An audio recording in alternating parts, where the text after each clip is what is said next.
तस्वीरें यूपी के शाहजहांपुर की हैं, जहां अवैध लाउडस्पीकर उतारने के लिए विशेष अभियान चलाया गया।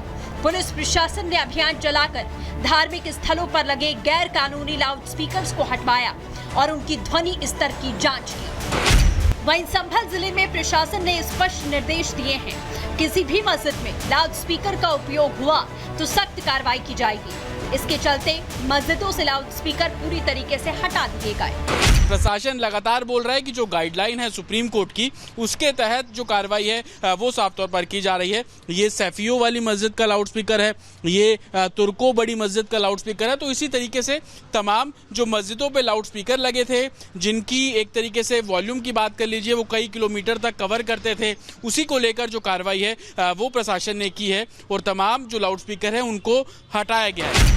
संभल में लाउडस्पीकर को लेकर सियासत एक बार फिर से गर्माती नजर आई।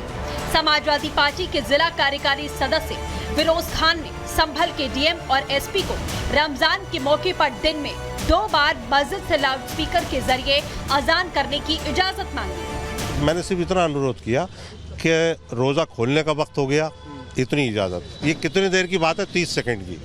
क्या इतने भी हकदार नहीं है हम?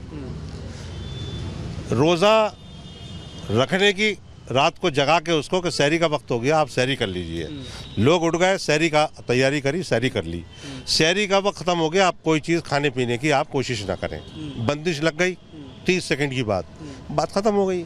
अजान इमाम साहब अगर वहाँ देते हैं बगैर माइक के, तो मुझे उसमें कोई इतराज़ नहीं है। लाउड स्पीकर में ना हो, न्यायालय का आदेश का पालन भी करना है। 14 मार्च को होली का त्योहार है, इसीलिए मुख्यमंत्री योगी का निर्देश एकदम साफ है कि कहीं भी ऐसा कुछ भी ना होने दिया जाए जिससे टकराव की स्थिति बने और माहौल बिगड़े। इसीलिए अब पूरे यूपी में पुलिस मंदिर मस्जिदों में जाकर लाउडस्पीकर चेक कर रही है। राज्य सरकार पहले ही धार्मिक स्थलों पर ध्वनि प्रदूषण को नियंत्रित करने के लिए गाइडलाइन जारी कर चुकी है। लाउडस्पीकर की आवाज धार्मिक स्थल से बाहर नहीं जानी चाहिए। लाउडस्पीकर की तेज आवाज पर अजान न करवाई जाए और बेवजह कहीं भी लाउडस्पीकर से शोर शराबा नहीं होना चाहिए। योगी की पुलिस सख्त है और चेतावनी दी गई है, अगर कोई दोबारा अवैध रूप से लाउडस्पीकर लगाता है तो उसके खिलाफ सख्त कार्रवाई की जाएगी। Bureau report, Republic Bharat. बच्चों को कठमुल्ला के बजाय डॉक्टर, इंजीनियर और साइंटिस्ट बनाने की सीएम योगी की बात ने एमआईएम चीफ असदुद्दीन ओवैसी को परेशान कर रखा है। इसी को लेकर ओवैसी ने सीएम योगी पर निशाना साधा, लेकिन अपनी विरासत के बारे में ओवैसी बताना भूल गए कि उनको यह विरासत कहां से मिली, किन लोगों से मिली।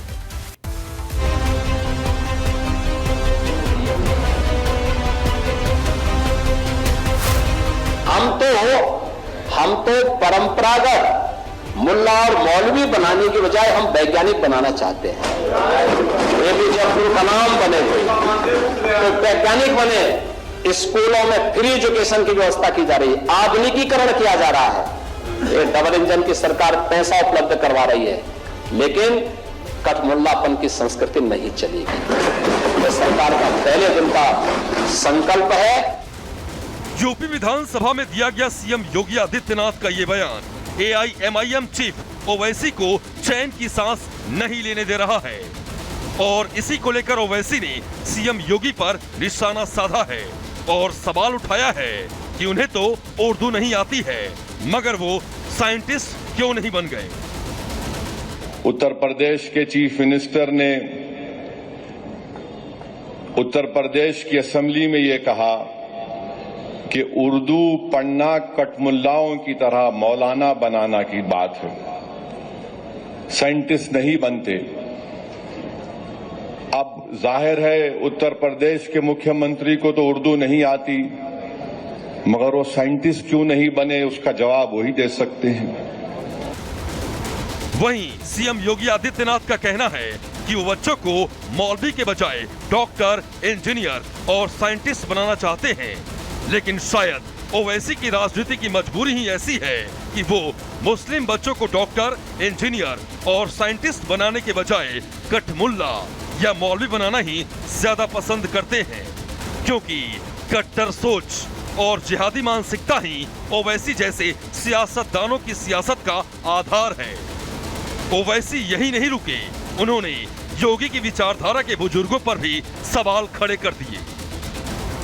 इनको समाज के सामने एक्सपोज करना चाहिए। अपने बच्चों को ये लोग पढ़ाएंगे इंग्लिश स्कूलों में, और दूसरे के बच्चे के लिए अगर वो सुविधा सरकार देना चाहती है, कह देंगे उर्दू पढ़ाओ इसको, यानी उसको मौलवी बनाना चाहते हैं, कटगुल्ला बन के और केस को ले जाना चाहते हैं। ये नहीं चल सकता। उत्तर प्रदेश के मुख्यमंत्री ने कहा कि उर्दू पढ़ने से कटमुल्ले बनते हैं। अब उत्तर प्रदेश के मुख्यमंत्री के जो बुजुर्ग थे या जिस आइडियोलॉजी से वो आती हैं, उनके किसी भी शख्स ने इस मुल्क की आजादी में हिस्सा नहीं लिया। तो ये इंटेलेक्चुअल कैपेसिटी है इनकी। सीएम योगी पर उंगली उठाने से पहले ओवैसी शायद ये भूल गए थे कि जब आप किसी पर एक उंगली उठाते हैं तो 4 उंगलियां आप पर खुद ही उठ जाती हैं। तभी तो ओवैसी ये कभी नहीं बताते हैं कि उनकी पार्टी के बुजुर्ग देश की आजादी के वक्त क्या कर रहे थे। ओवैसी के परिवार के बुजुर्ग अब्दुल वहाद ओवैसी को मजलिस इत्तेहादुल मुस्लिमीन की बागडोर सौंपने वाला कासिम रिजवी कौन था? ओवैसी की पार्टी से जुड़े रहे रजाकारों ने हिंदुओं और भारत के खिलाफ हथियार क्यों उठाया था? क्यों भारत सरकार और सरदार पटेल को हैदराबाद में ऑपरेशन पोलो चलाना पड़ा था? Bureau report, Republic Bharat. और अब बात सनातन विरोधी पाकिस्तान की। बाघा बॉर्डर से एक पाकिस्तानी हिंदू को सिर्फ इसलिए अगवा कर लिया गया क्योंकि वो प्रयागराज महाकुंभ का हिस्सा बनने भारत आ रहा था। प्रयागराज महाकुंभ में जहां 66 करोड़ सनातनी एक हो गए, तो वहीं 68 पाकिस्तानी हिंदुओं ने आस्था की डुबकी लगाई, तो शाहबाज सरकार घबरा गई और अब अगवा प्रेम प्रकाश की बहन शाहबाज सरकार से और सेना से अपने भाई की रिहाई की गुहार लगा रही है।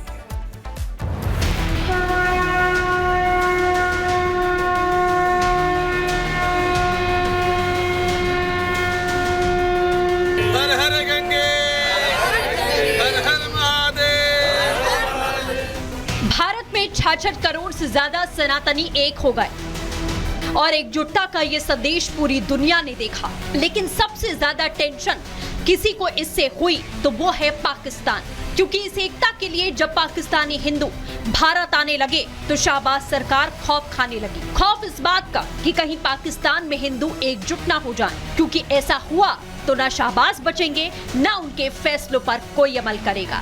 भारत में दुनिया के सबसे बड़े महापर्व का आयोजन हुआ, जहां देश दुनिया से लोग आए।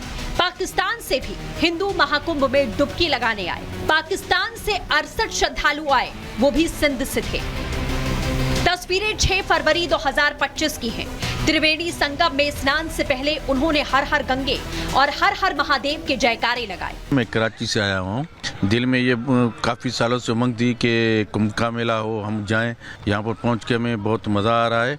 हम बयान में बता नहीं सकते कि हमें कितनी खुशी हो रही है। हिंदुस्तान गवर्नमेंट ने हमें परमिशन दी, वीज़ा दी है, हम उनके बहुत आभारी हैं। हर हर गंगे, हर हर गंगे, हर हर महादेव, हर हर महादेव। सुना